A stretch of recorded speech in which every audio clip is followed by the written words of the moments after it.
This Skylar Diggins situation is a very weird one from this organization. And I think I said in the beginning of the season, this Chicago Sky organization is a bad organization. But, they had some players I did like on their team that they did acquire this offseason, which is Skylar Diggins and Rakia Jackson. And I was like, you know what? Maybe it might be different. Maybe they might actually be something, right? And they kind of started the year pretty decent. I wouldn't say pretty decent, but they probably I didn't think they were gonna win like a lot of games head out, and they started to win some games early on, and then Rakia goes down. Team looked kind of fucked up a little bit, and then the Scott Dickens situation starts to happen early on.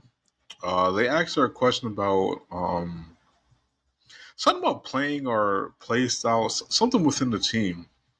She just referred to that. Yeah, that's a Tyler Marshall question.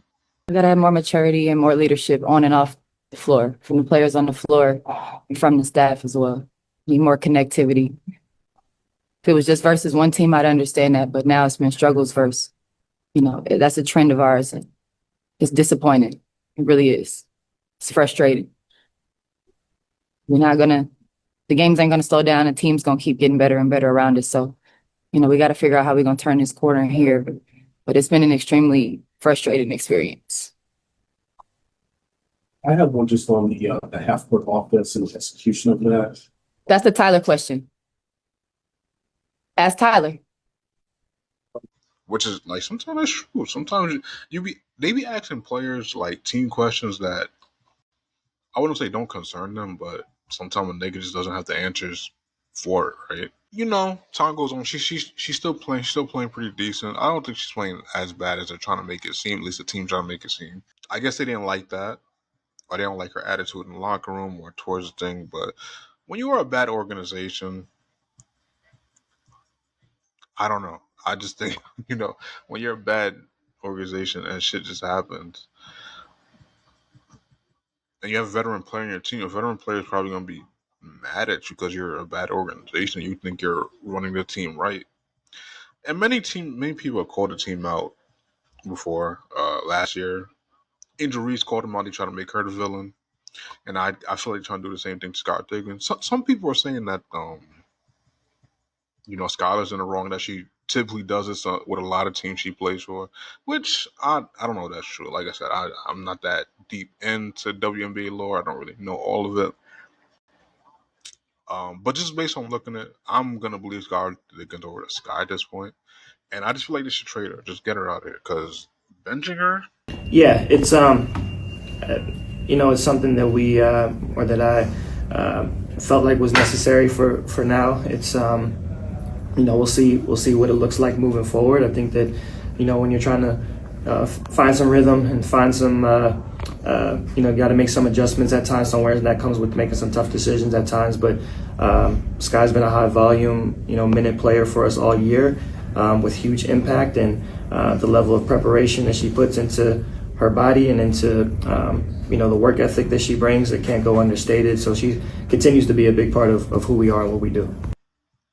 There's only one player on the team I think you should bench her for, and that's Sydney Taylor. I think she's actually hooping.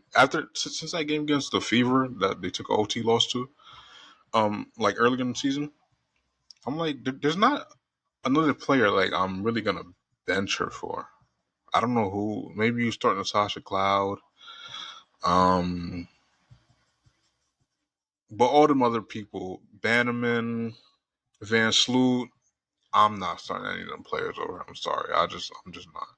But I think if this is the point like you're getting to, I think just trade her at this point, because she has a lot of value. I don't know if the money, might be the issue, but at this point, I'm just gonna trade her, because I don't have no, like, she's causing a problem for my locker room as they see it, right? And you guys don't want to play her, so it's like, just trade her, just get her out of here, bro. Like, she's supposed to sit on Instagram story. And the crazy part about it all is that I've been so quiet. I've been so good and quiet. I've been so good and quiet.